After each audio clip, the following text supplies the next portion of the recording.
Olá! Hoje vamos continuar a leitura do capítulo 2, a separação e a expiação. Seção 3, o altar de Deus. 1. A expiação só pode ser aceita dentro de ti através da liberação da luz interior.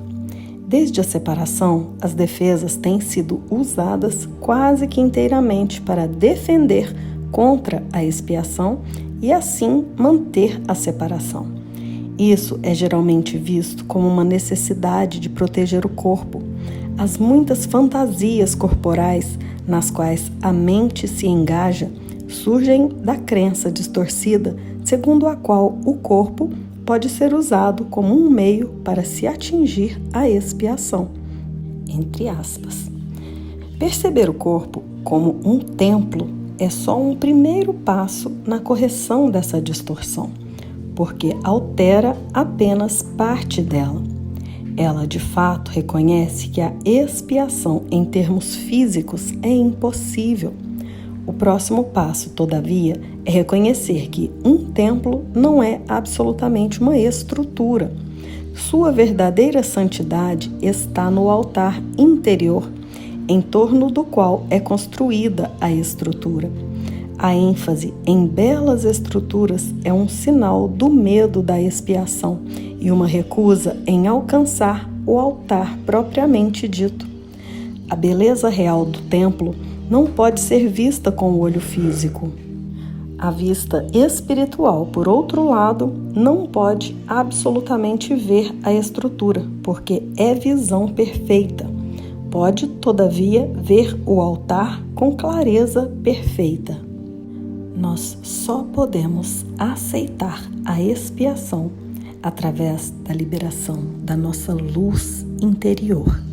Essa luz interior é o reconhecimento da única mente, que é Deus e o Filho, que são um só, e que o livro chama de memória de Deus, a voz por Deus.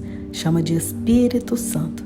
É a nossa lembrança do que realmente somos. Essa é a nossa luz interior. Não tem como atingir a expiação pensando que sou um corpo separado. Pensar que o nosso corpo é o nosso templo é o que nos afasta. Nosso corpo é só um meio de comunicação.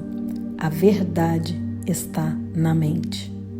E quando a gente diz nossa mente, esse é o nosso interior, não está dentro de um corpo, está além do espaço-tempo. Não vemos através de olhos físicos. Esta beleza é a beleza espiritual, que vai muito além do espaço físico. E a vista espiritual, ela vê tudo e todos como o mesmo, na mesma unidade. 2. Para efetividade perfeita, o lugar da expiação é o centro do altar interior, onde ela desfaz a separação e restaura a integridade da mente. Antes da separação, a mente era invulnerável ao medo, porque o medo não existia.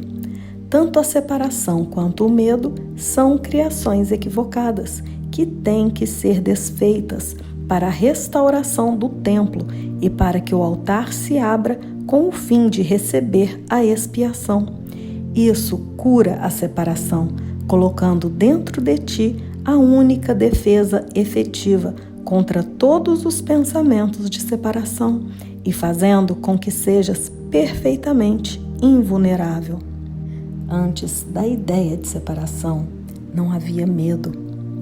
E ambos, a separação e o medo, são somente criações equivocadas, que nós temos que desfazer, porque sem desfazer esta ideia, não tem como restaurar o nosso templo, o nosso altar interno, que é a nossa mente unificada.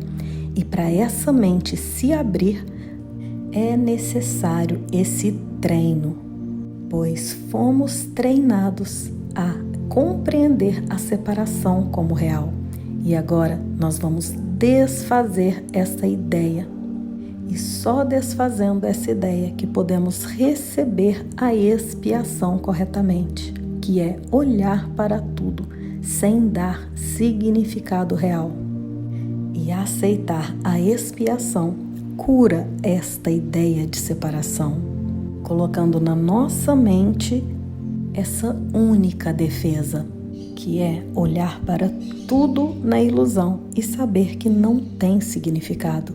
E isso nos torna invulnerável, porque na ilusão nada pode nos tocar. Nós não negamos nossos sentimentos, por exemplo, diante de uma perda. Claro que vamos sofrer e vamos ter tristeza, mas nós vamos olhar para tudo isso como algo que acontece na separação e vamos superar de maneira muito mais rápida do que se estivéssemos presos na ilusão. 3. A aceitação da expiação por todas as pessoas é só uma questão de tempo. Isso pode parecer que contradiz o livre-arbítrio devido à inevitabilidade da decisão final, mas não é assim.